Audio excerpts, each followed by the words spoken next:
Hey guys, it's Luca from Learning MTG, and there may be a slight malfunction. My face may not be there because I've got a Google Meet thing open, but I thought I could go through this. So I started using PWCC. For those who don't know, it's basically a marketplace for graded cards mostly, but also for sealed booster boxes. Mainly actually for sports cards, but they also do like Pokemon and Magic. Um, the thing that really attracted me to them is they had like an offering in March where they said, you can send us whatever cards you want as long as they're like single graded cards, and we'll store them for you for free forever. So I was like, okay, that sounds interesting. I was already looking for places to store my stuff, and it was either going to be PWCC or it was going to be safety deposit box. Safety deposit boxes are very reasonable, even though they do get expensive for graded cards, because graded cards take up a lot of space. Because you've got a really thick glass case. I can fit basically I don't know, maybe like 20 regular Magic cards in the space that it would take to fit one graded card. So I think one of the things you're gonna have to think about no matter what once you start investing in cards is how are you going to store these. You're not going to be holding around 100 grand worth of cards in your apartment, or even 10 grand worth of cards. You probably don't want to do that. So I think as you scale up, safety deposit box makes a lot of sense, and I do have a lot of cards in safety deposit box, and that's pretty reasonable. They were sold out of like the $200 box at my bank, but they had like $100 box, so I just pay $100 a year, and it probably stores um, 5 figures worth of cards. So it's a very good deal, I think. When you do something like PWCC, you're gonna have to pay a percentage of what's being stored. I think it's like 0.25% of the value each year. So that could be more expensive if your cards are worth a lot. So I think really the thing I like the most about PWCC is that if I'm buying these cards on eBay, I don't have to pay sales tax. I can just have them sent to my PWCC vault. Since it's in Oregon, I avoid all types of sales tax, and I just have to pay fees for storage and whatever to PWCC. So that's huge for me since I live in New York State, and I have to pay 8% tax on everything I buy on eBay. So that right there, you know, to me, I just did the math. I think there's like a 1% upfront charge, 1% of the value of the card. And then there's 0.5% the first year. And then I think it's like 0.25% for every year after that. So if I wanted to have my cards stored there for 2 years, and remember, having your cards stored is valuable because otherwise you're going to have to pay to have them stored somewhere else. So I can get them stored for 2 years for 2% of the card's value, right? And I'm saving 8% because I'm not paying um, taxes. So I'm saving 75% of those taxes, and then I'm getting my card stored for 2 years. So I think it's a great deal. Is this a trustworthy business? I can't tell you that. It seems like a trustworthy business to me. I've bought many cards from them in the past, even before I was using their services. I've bought from their auctions. There are some people in the graded group, the graded Magic card group on Facebook, who have like bad things to say about PWCC, but I'm willing to take my chances, I guess. It is kind of one of those things that gives you a little bit of anxiety, trusting someone or some entity with thousands of dollars of your cards. But I don't know. I also think what maybe something would happen at the bank too. Um, Either way, I think there's just such a negligible percentage chance that I'm totally fine just having my cards with them or with the bank, whatever is cheapest. Um, I love just not having to worry about this stuff. To me, a lot of life is not just about like maximizing, your profits. It's about just making things effortless and enjoyable. And so, yeah, if I have to lose a little bit of my profits so that there's a company that takes care of all my stuff, makes sure that, you know, it's in the right temperature and whatever. And there is some guy with a gun protecting it. I don't know what they do, but you know, it's just something I don't have to worry about. I don't have to, and I can. This is kind of cool too. You can kind of look at your stuff. So I thought I would just go through some of the stuff that I've got in the vault already. Maybe people think this is cool, and just talk about these pictures are really small, unfortunately. Or maybe I can zoom in on this. So I've got a Magistrate's Scepter. All these are foil. I'm all about the graded foils. All old border. I'm all about the old border foils. I've talked about it in some other videos. You can check those out. So Magistrate's Scepter. I guess the insured value has me a little bit skeptical. I don't know how they come up with this. First of all, it's a tall task to even come up with this in the first place, you know, because a lot of these don't even have any data of sales. So I think they just kind of have to wing it. Also, they don't seem to be a company that knows a lot about Magic. It's just kind of something they're doing on the side.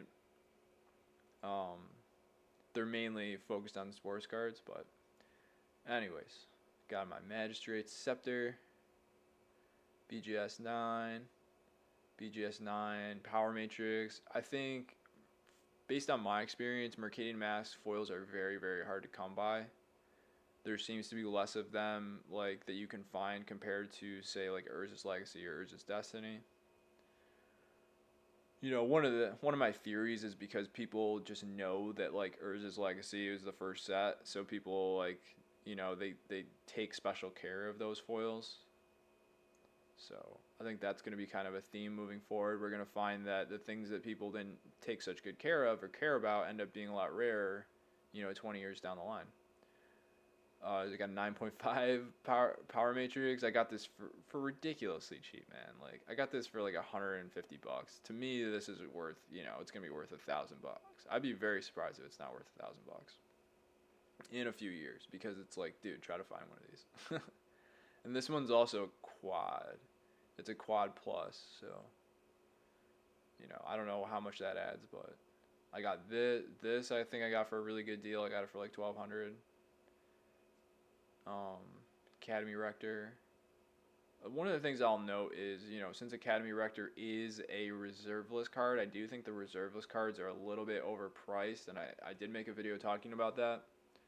So it may be a little bit overvalued, but still, it's a good card. You know, it's playable in EDH, so, and also Legacy, maybe.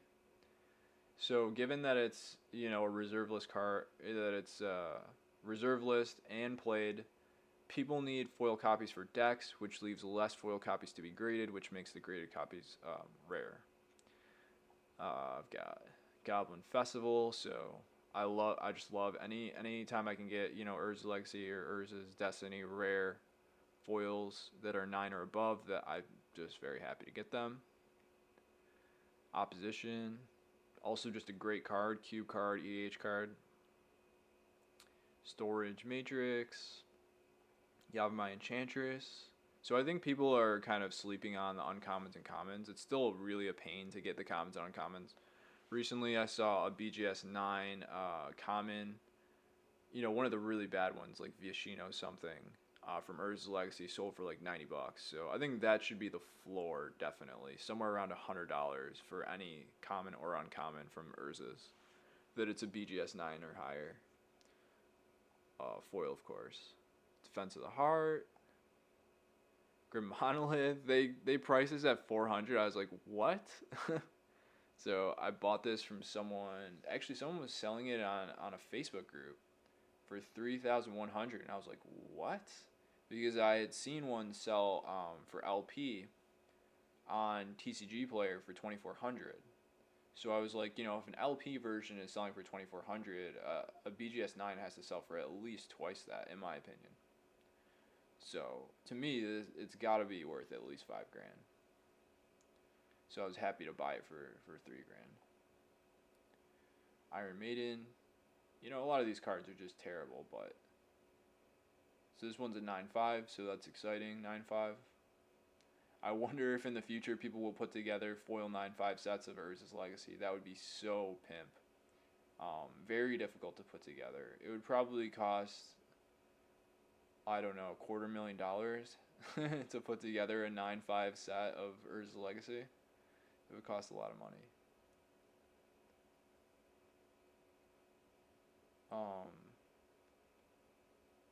This is an 8. I don't really buy 8s anymore. This is before I really knew what I was doing. So I don't, I'm not sure the value of an 8 is. It really depends on how hard it is to get an 8. If it's really easy to get 8s, then this is going to not be worth much. I got a 9 Ring of Gix. That's pretty cool. This is, I think I got this for what I think was a pretty good deal. I got this for like $300. And my reasoning, it was, sometimes I do like what's the cost to replace? So if you wanted to replace this, meaning if you wanted to buy like an ungraded, a raw version of Croesus in foil and grade it, it would cost you, $400 or $500 to do that. So to me, getting a 9 for this price was good. And I think partially I may have gotten a good deal because you'll notice this. So this is like one of the few things that can go wrong with a graded card. This thing kind of fell out. The label is kind of like misaligned. Okay, so I'll just go through these. Hannah, Ship's Navigator, very cool card. Lynn Civi, Joel Real a 9. Mystic Snake 9.5. Unnatural Selection, Roar of the Worm 9.5. One of the things you got to think about is certain sets it's very easy to get high grade, certain sets it isn't. Like I think, for example, Onslaught, I was looking at the pop report. I think in Onslaught it's really easy to get grades. Also Odyssey, so it makes a high grade less valuable if most cards, didn't have centering issues and whatnot. Destructive Flow, Phyrexian Scuda, Samite Healer, or Samite Elder. I got a couple Burning Wishes. Genesis, this also has the misaligned thing. I bought this for like $50, which is ridiculous to me. A 9.5 rare foil for $50. Also, like, the cost of grading has gone up since I bought a lot of these, so. In the past it cost like $18 to grade a bunch of stuff for me, $18 a card. Now it's, $40 a card, so that right there, basically increases the price of all graded cards by $30 about. Blatant Thievery I also got for a steal. Doom Necromancer, Future Sight, I love that card. Insurrection, this is a quad. I think this may actually be the nicest Insurrection, or maybe there's one other one at 9.5, so that one's pretty sweet. Crows and Colossus, Lightning Rift, Riptide Replicator, Undead Gladiator, another Void Mage Prodigy, Weird Harvest, Timberwatch Elf, Wirewood Channeler, Wirewood Harvester, Wither Wretch, Mind's Desire. So I guess one last thing I'll say is because I think these foils are going to be worth a lot more, I'm also investing in Legion's booster boxes, Onslaught booster boxes, I think Scourge booster boxes. So I think these are going to be kind of underpriced for the next few months or few years before people kind of realize, oh, wait a second, if I open one of these boxes, I open like 8 foils and get them graded, the graded foils are worth a grand or two or whatever. So that's one of my theories. These older boxes which have foils are going to be more valuable moving forward. So I hope you guys enjoyed this video, and I hope to see you guys in the next video.